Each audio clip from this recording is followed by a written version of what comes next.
everyone, and welcome back. Today we are going to make some sort of chocolate chunk cookie. So let me show you what I have today. So first of all, we are going to use some cashew butter in these. So this is just plain cashew butter, just cashews. We've got some cocoa powder, some chocolate chunks, some coconut sugar, some oat flour, and some maple syrup, and that is it. So this should be a fairly quick and easy recipe. Everything is just going to go into one bowl. We mix it, we scoop out some cookies, and we're done. So let's get started. So first of all, I'm going to start with this cashew butter. So this is a 365 gram jar of cashew butter that is not yet open. So I'm going to open it up here. And we're actually going to use the entire jar. So I took out this measuring cup here so that we can kind of scoop it out and see exactly how many cups is 365 grams. So let's just pour this into here quickly. Here we go. Cashew butter is such a nice, it adds such it can add such a creamy texture to what you're baking, and it has a really mild flavor, so it usually doesn't end up being like the star ingredient. Although you can still definitely taste it, but it's not as strong as like some of the other butters. Like if you think of like sunflower seed butter or peanut butter, when you put it in your baking, like you know it's peanut butter or you know it's sunflower seed butter. So this is a really nice nut butter to bake with. I quite like baking with it. So let's take a look here. This is basically a cup and a quarter. Between a cup and a quarter and a cup and a third. So yeah, a cup, I'd say a cup and a third. So this is a cup and 1/3 of cashew butter. So a cup and a third, there we go. And we'll just pour it into our bowl here. Perfect. All right, let's set this in here and we'll set this aside as well. It's now empty, so we'll just clean it out and recycle it. All right, next up, we are going to put in some maple syrup. Now for the sweeteners, I'm using maple syrup and coconut sugar. I like the combination of them. So we're actually going to do half a cup of each. So let's start with half a cup of the coconut sugar. And then we'll add half a cup of maple syrup. There we go. All right, and as usual, this is just, plain maple syrup. It's not like a table syrup or anything. It is pure maple syrup. All right, here we go. We'll dump that in. Awesome. Next up, we are going to add our flour. So I am using, as usual, just a gluten-free oat flour, and I'm actually going to put 2 cups in to begin with. We might need more. I'm not sure yet. We're kind of gonna figure this out as we go, as usual. So there's 1 cup. Oops, we're getting close to the bottom of this bag. There's 2 cups. Awesome. All right. I definitely splashed the flour a little bit. All right, that is okay. Next up, to make these like extra chocolatey, we're actually going to add some cocoa powder. And I'm going to do half a cup of cocoa powder. Now my half cup in there is full of maple syrup, so I'm going to do a 1/4 cup twice, which is half a cup. So there's a 1/4 cup and another 1/4 cup. Perfect. All right, so that makes half a cup of cocoa powder. And finally, we can start mixing this up. You're going to see it's going to need some water, like it needs more liquid in here. So we can start stirring up a little bit, but yes, we're definitely going to have to add some water. So I'm actually going to grab another 1/4 cup since I just threw that one in the sink. So one moment. All right, so I've grabbed another 1/4 cup and I'm going to start with a 1/4 cup of water, but my guess is that we're probably going to need about half a cup of water. So let's fill this up with water and dump it in. Yeah, 100%. We're going to need half a cup.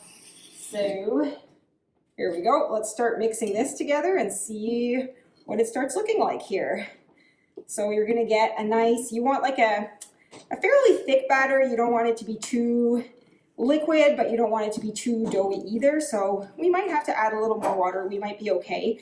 And then the last thing we're going to do is to add in our chocolate chunks. And I actually haven't mentioned our chocolate chunks yet, but Essentially, the chocolate chunks, let me just show you. I have kind of broken them up into this measuring cup already, but all it is 1 bar of dark chocolate. So this is Lindt Madagascar. It is a dark chocolate, 70% cocoa, and it's 100 grams. So it made, once I made my chunks here, you'll see my chunks are still fairly big. Like that's the goal here, to have chunky chocolate chips in here. And in the cup, it's like just under 1 cup of these big chunks of chocolate. So we are going to add those in as soon as this is kind of well combined. And I don't know why I'm using this. I have a nice big mixing spoon here, and I'm using this like itty bitty tablespoon or teaspoon. So anyways, let's get rid of this one. Here we go. That mixes a lot better.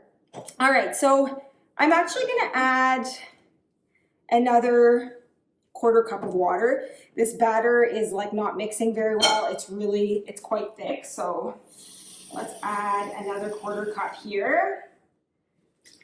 This is kind of the fun of like, I think, well, this is what I enjoy about baking and just kind of going with it, is that I just kind of go and add things and see what it looks like. And once you kind of get the right consistency, then you roll with it. And the beauty of using like these types of ingredients is that you can add a little bit here and there, and it's not going to alter your recipe dramatically. Not like you're making like a, I don't know, like a creme brulee or a souffle or something that requires like such exact measurements. And this is how I like to bake. So anyways, I hope you enjoy it too as you follow along. So this batter is looking much better. It is very gooey. It's nice and thick. You'll see like it really stays on the spoon real well here. So I'm just going to mix this a little bit more, and then I'm going to add the chocolate chips in. So I think this looks pretty good. Let's pour in our chocolate chips, and then we are just going to mix them in as much as possible here. Perfect. This is looking great. And then I think the most important part, which I have not done yet, is to taste this batter, at least a little bit. I think we're getting pretty close to the end here, so I hope that it tastes delightful. So let's grab my little spoon here.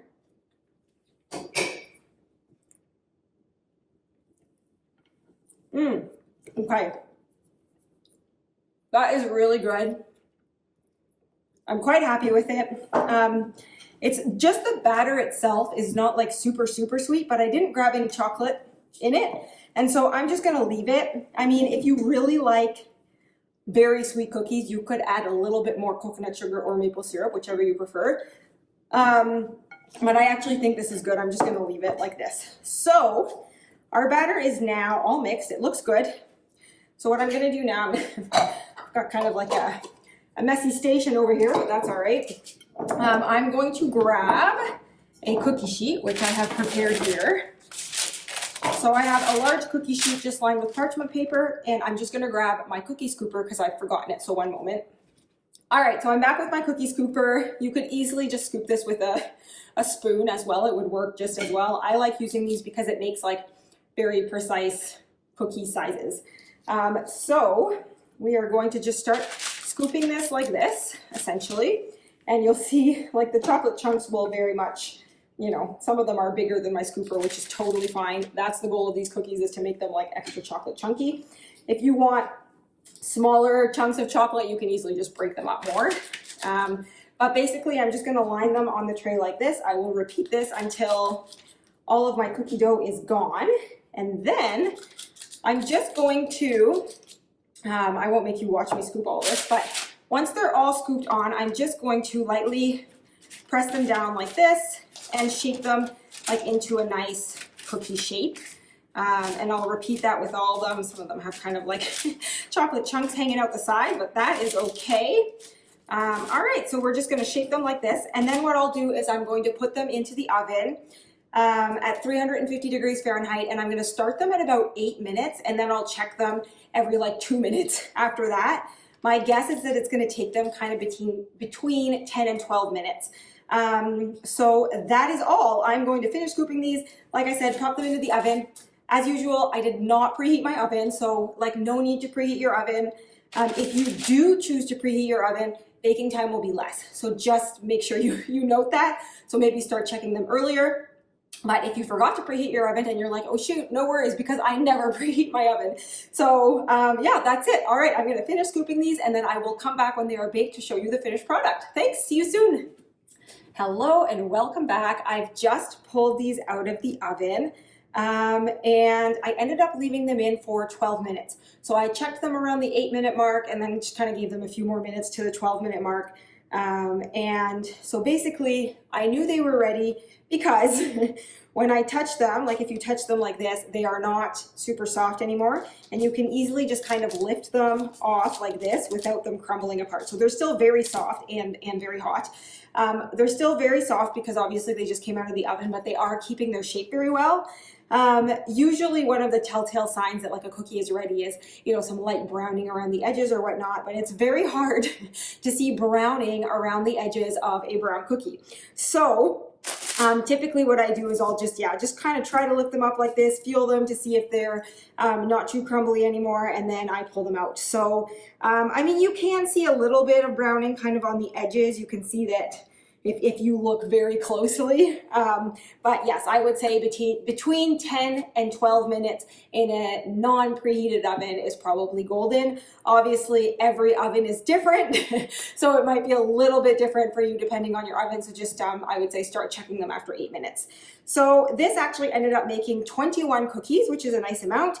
And you'll see, I don't know if we can really see this here, but the ones that kind of had chocolate chunks on the top, it's like nicely melted and like drizzling down. It actually looks quite lovely and it smells delicious. So now what I'm going to do with these is I'm going to let them cool a little bit, and then I'm going to put them in the fridge and let them cool in the fridge completely before I put them into an airtight container, and they'll just live in the fridge. They'll stay better longer that way. I will say with like these chocolate chunkness of the cookies, I think these are going to be absolutely delightful when they're warm and the chocolate is still kind of melty. So if you do keep them in the fridge, which is what I recommend, and you want a nice warm cookie like tomorrow or the day after or whatever, just pop it in the microwave for a few minutes and get it back to like that melty state. I'm just thinking out loud here, but this could also be so delicious if you took one of these cookies and like crumbled it over top of some vanilla ice cream. That just sounds absolutely delightful. So anyways, that is all. Thank you so much for making these with me, and I will see you in the next video. Thanks again. Bye.